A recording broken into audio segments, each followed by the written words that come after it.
Hello there. In this video, I am going to compare and contrast the disk method with cylindrical shells. There sometimes is a little bit of confusion as to which approach to use and how to set up the problems. So I'm going to use a very simple example to use to compare and contrast these two.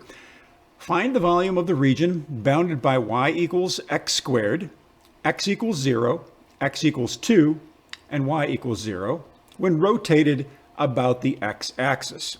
So I've already drawn a couple of graphs. They're identical graphs showing the region that we want to rotate about the x-axis.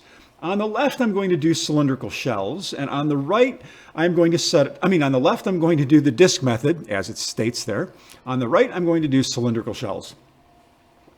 So, if we want to use the disk method, we always set up our little representative rectangle so that it's perpendicular to the axis of rotation. So since the axis of rotation is the x-axis, my little rectangle here is going to be set up so that it is perpendicular. So the height of the rectangle is perpendicular to the axis of rotation.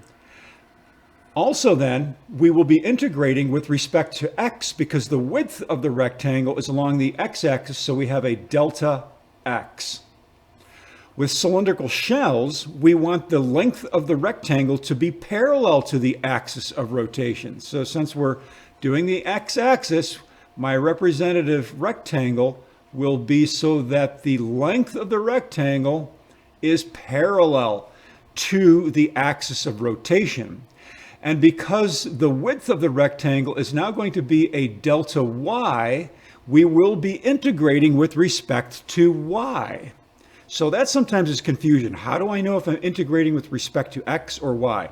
It's always based on your representative rectangle, which is why I always say draw one. Once again, on the left, with the disk method, the representative rectangle is drawn perpendicular to the axis of rotation, and consequently, the width of the rectangle is a change in x. So we are integrating with respect to x, because remember, the delta x is going to become your dx in the integral. And with cylindrical shells, we want the representative rectangle to be parallel to the axis of rotation.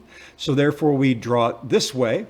And so we are integrating with respect to y because the width of the rectangle is delta y, which will become our dy. Okay, so once we've got that down, let's just write the basic formula. So the volume is equal to the integral of pi times f of x squared dx. And over here, volume is equal to the integral from a to b, let's not forget that, from a to b, of 2 pi, and in this case it's going to be y and f of y dy. So remember what these represent. Y represents the radius of the shell.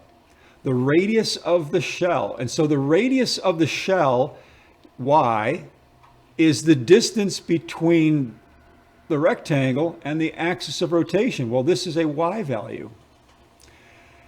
All right, and so the height of the rectangle then, the height of the rectangle is going to be the difference between this line right here and the function right there.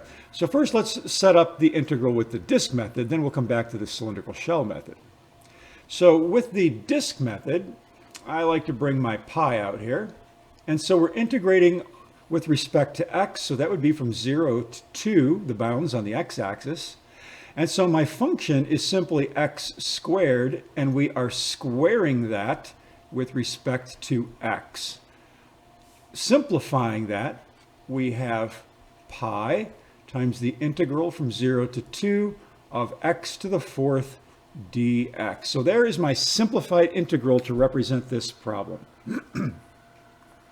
And so once again, notice that this is set up so that y is a function of x. Over here, we have the volume is equal to 2 pi times the integral from 0 to 4. And of course, we just get the 4 when the bounds on the x value is 2. So the bounds on the x value is 2. We plug that into our function to find this value right here. That would be 4. And so the radius of the shell is y, and the height of the shell now, the height of the shell is the difference between 2 and the square root of y. That is the height of the shell. As I already mentioned, the height of the shell is this distance from here to here. And so the top of it is at 2, and the bottom of it is at the function in terms of y. All right. Now, this function then is a function of x in terms of y. All right, so go through and evaluate both of these. The evaluation shouldn't be too difficult. It's a straightforward integration. So the next thing I just want to show you real quick is I put both of these into Desmos. And so we have the top one, I have pi times the integral from 0 to 2 of x fourth dx. And the outcome here, the value is 20.106. And below that, I have the second integral using cylindrical shells, 2 pi integrated from 0 to 4 of y times 2 minus the square root of y dy. And notice we have the exact same answer. So both answers are going to give you the exact same area.